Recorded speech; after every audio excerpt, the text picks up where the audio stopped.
Hello everyone, I'm going to share with you this Irish soda bread recipe that I've been making for several years.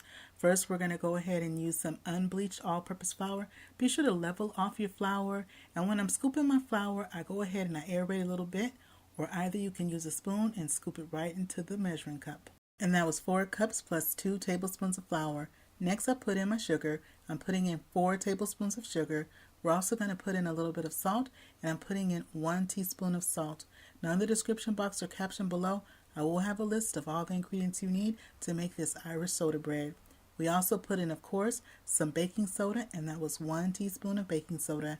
Now with my butter, I'm using unsalted butter that's slightly softened, and we're going to be using 5 tablespoons of butter. Go ahead, you want to take your butter and start to break it down into your dry ingredients just like I'm doing there.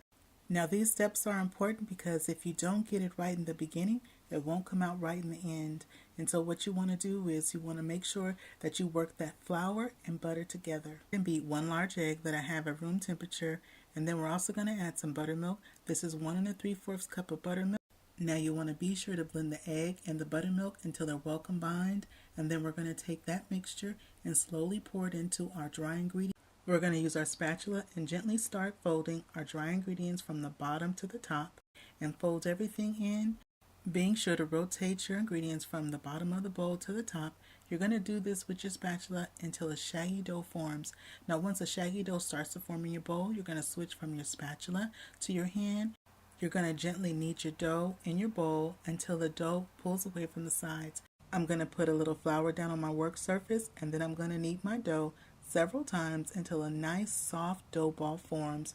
You want to be gentle with your dough and not overwork it. My last fold, I fold my dough in half and then half again. Then I go ahead and then at the bottom, you're going to have a crease. Pinch that crease nice and tight till the dough and the seam comes together and no seam shows.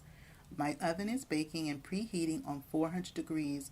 I'm going to use my baking stone. You can also use a cookie sheet lined with parchment paper.